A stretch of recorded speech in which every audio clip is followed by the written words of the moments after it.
Hello there and welcome to another edition of VGU Talks. As you may be aware, the Tokyo Game Show for 2015 is being held this week. After the multitude of announcements that were held in the pre-show conference, the main event has now begun. One of the biggest announcements came from ATLUS, who revealed some good news and some bad news about Persona 5. The bad news is that the game will not be coming out in 2015 and instead has been moved to an unconfirmed date next summer. The good news is that we have been given an all-new trailer that shows a cavalcade of new information, including brand new characters, a first glimpse at the main characters' personas, and a brief look into the gameplay that will be on offer. With that in mind, let's reel out the old projector and have a glimpse at what lies in store for the heroes of the next adventure. At the beginning, we are reintroduced to the protagonist, Ryuji Sakamoto, and Takamaki and Morgana, as they escape from a pyramid that is slowly falling in on itself. At this point, it is possible to consider one of three reasons why this could be the case. 1. Did the team intentionally destroy the pyramid of their own volition? 2.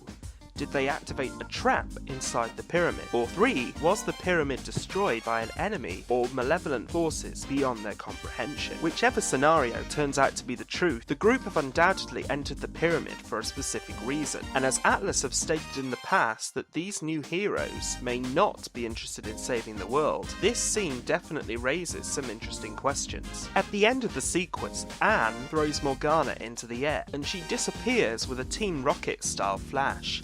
The reason why she does this is not currently known, but as Ryuji did the same thing at the end of the first trailer, there must have been a reason. It is possible that she holds a certain power that can only be activated in mid-air, or that she proves to be a constant annoyance to the group, and it is done for comedic effect, similar to Teddy's constant unsuccessful flirting in Persona 4. We are then shown a brief segment of gameplay from various areas, such as the city and the main character's school, known as the Shujin Academy. Although some of the fans may not approve, for the first time in the series we have a mini-map at the bottom right of the screen. This may be due to the size of the new in-game areas, as it was hinted that they may be larger than any we have previously seen, so a navigation aid can only help when travelling from place to place, providing that it doesn't reveal the location of secret places and items in the surrounding area. Another new feature is the addition of the mobile phone, which also appeared in the ATLUS title Catherine back in 2012.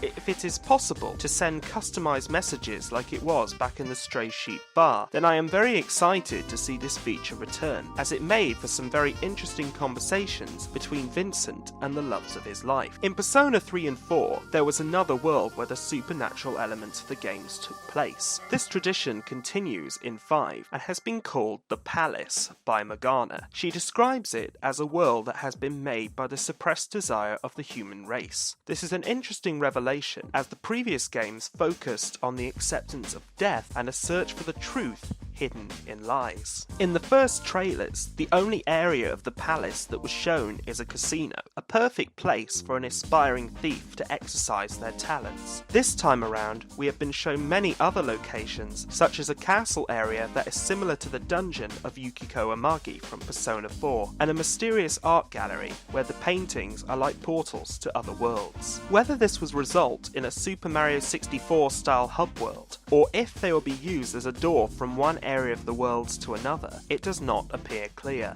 As for the area where you control a group of mice, I have absolutely no idea what this concerns, but if I had to wager a guess, it is a plan to avoid some stronger enemies using a somewhat unusual rodent-related tactic. Minigames have also made a return in Persona 5, with a baseball batting cage and gym equipment offering a momentary distraction from the double life of a student and a thief. Just why Morgana has decided to perch herself where she could easily fall, I do not know, but it is nice to know that these short segments are coming back, but whether or not they will increase the character's vital stats, such as knowledge, courage and diligence, is yet to be seen. Until now, we have only seen the protagonist's main persona, a winged thief named Arsene. The first character to reveal their hidden side this time around is Morgana. She is a large muscular warrior who wields a thin, hilted sword in his right hand. His appearance reminds me of the French general Napoleon Bonaparte, which would make sense as Morgana is seemingly leading the charge guiding the Persona users into battle. And Takamaki has a majestic female Persona in a long scarlet dress. In terms of appearance,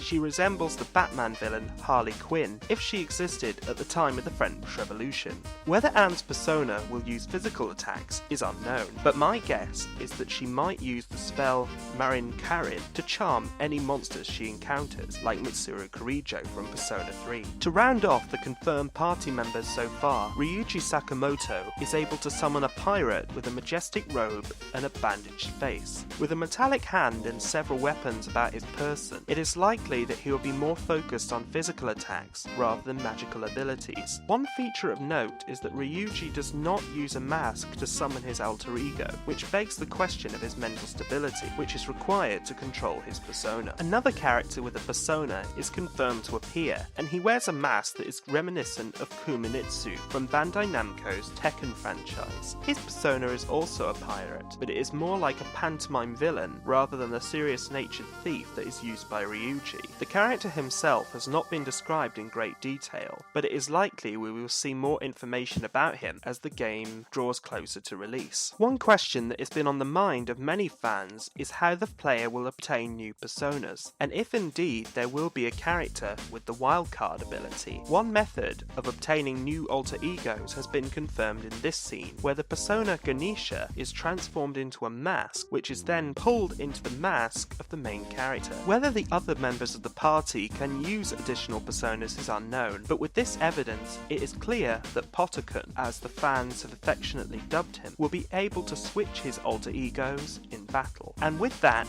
we reach the end of the main section of the trailer, which shows our hero/anti-hero using a chain to whip our scene into action. After the main Persona 5 logo appears, we are shown a sequence that seems to show each of the main characters' distress, and then how society is reacting to the threat of the phantom thieves that our protagonist masquerade as in the other world. To finish things with a bang, the main character is shown with a neutral expression on his face, which slowly turns into a twisted smile. Whether this implies that he enjoys causing the chaos, or if he is being influenced by our scene, we cannot be sure, but it definitely sets the stage for what is sure to be a memorable 5th game in the series. Well, 6 if you count Persona 2 Innocent Sin and Persona 2 Eternal Punishment as separate games. And that, ladies and gentlemen, is the end of the latest Persona 5 trailer, which has been given the name PV03 by ATLUS. After seeing this footage, does it make you excited to see what will be coming next year, or are you disappointed that the game will not launch in 2015